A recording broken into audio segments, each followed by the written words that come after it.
Salut tout le monde, ici c'est Sanix Dark. Je vais vous montrer une petite astuce sur un petit projet que j'ai eu à faire. J'ai eu un souci aujourd'hui quand je travaille en entreprise, c'est que je travaillais sur une solution qui implémente trois langages différents. Et à chaque fois quand je coinçais sur un langage particulier et que je recherchais sur Google, je tombais sur des forums avec des propositions qu'on me donnait en fait. Et il fallait à chaque fois que j'ouvre soit un interpréteur en ligne pour qu'il puisse me faire l'affaire, donc du moins tester ça en ligne directement pour un langage spécifique où il fallait que je récupère le code pour pouvoir le tester en local. J'ai trouvé ça franchement fastidieux. Donc, j'ai fait une petite extension qui s'appelle Solar. Solar, lui, là, pour rôle, en fait, il se comporte comme un recueil de tous ces outils. C'est une extension, en fait. Donc, on a ce recueil, il recueille tous ces outils. On est à 40 outils pour l'instant. Donc, on va tester un peu, on va tester pour voir un peu à quoi ça ressemble. Là, supposons que j'ai posé ce problème et je coince. Donc, du coup, je vais faire, je vais tester peut-être une solution que Stack Overflow me propose ici. Donc, là, il a posé une question qu'il aimerait savoir how to get text from alert boss. Donc, ce que je vais faire, c'est que je vais recopier le code.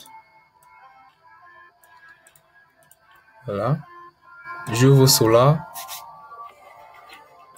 Je sélectionne. Vous voyez qu'il y a plusieurs outils qu'il embarque.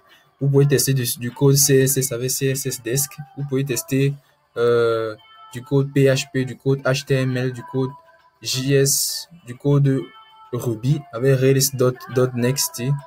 Donc, il y a plusieurs. Ça, c'est CSS Desk. Du coup, vous pouvez coder, faire vos tests de CSS directement ici.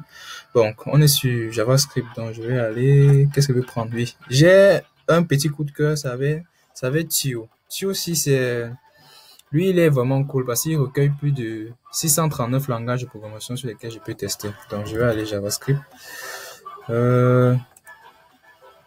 Bon, pour aller rapidement parce que je suis pas sûr que le output qui sort d'ici sera comme il faut. Il complète une réponse que celui en Word fait. Donc, je vais juste vous montrer en fait comment on peut tester du code facilement en fait. Je vais faire un simple console. Console.log ici. Solar is working. Je lance. Et j'ai l'output avec Solar is working, avec les différents détails. Donc, ça, c'est le résultat de Thio.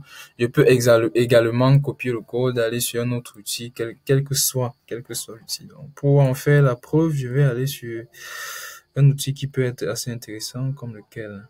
Donc, vous voyez, il y a même SQL, en fait. Donc, je peux tester mes requêtes SQL directement ici sans avoir à copier le code que j'ai vu sur un forum tierce ou je sais pas trop. On va aller un peu sur PHP Tester. Là, c'est PHP Tester. Je vais faire un simple écho. Test. Point virgule. Toujours le point virgule. Bam! Voilà mon test que ça a publié. Là, ça a posté. Donc, en fait, c'est un peu ça. Ce n'est qu'un recueil. On va dire ça comme ça. C'est tout bête, c'est tout con, c'est simple, mais ça peut être vraiment efficace. Genre, je suis en train de chercher une solution rapide là sur Internet. Je tombe sur un forum lambda. J'ai dit, bon, waouh, ça c'est une solution qui semble intéressante. Je peux faire comment pour tester ça? Je copie. Une fois que je copie, je viens, j'ouvre Solar. Quand j'ouvre Solar, je sélectionne l'outil en question. Quand je sélectionne l'outil, bah, je suis juste ce que l'outil me demande de faire. Alors un peu sur Google, non. Il y a tellement. Bon, je vais vous laisser le temps de parcourir comme vous le voulez. Donc, voilà. Ça, c'était pour l'utilisation. Maintenant, pour ce qui est de l'installation, l'installation est très, très simple. Premièrement, ce que vous devez faire, c'est que vous devez activer le mode développeur ici. Ensuite, vous venez sur Load ou charger une extension qui n'est pas empaquetée. Parce que si c'était déjà empaqueté, ça devait être sur le Chrome Store. Donc, une fois que c'est fait, vous arrivez sur votre version de Solar que vous avez téléchargée. Vous sélectionnez Core et vous appuyez sur Open. Moi, j'ai déjà eu à le faire, donc c'est lui ici. Et le code sera disponible sur la liste sur mon GitHub. Pour accéder à mon GitHub, c'est simple, c'est sur Google, vous tapez Sanix Dark et vous avez accès à tout. Donc voilà, c'est tout. Et j'espère que comme moi, Ça va vous aider légèrement. Donc, c'est vraiment tout con en fait, mais bon, ça m'a vraiment aidé quand même. Merci.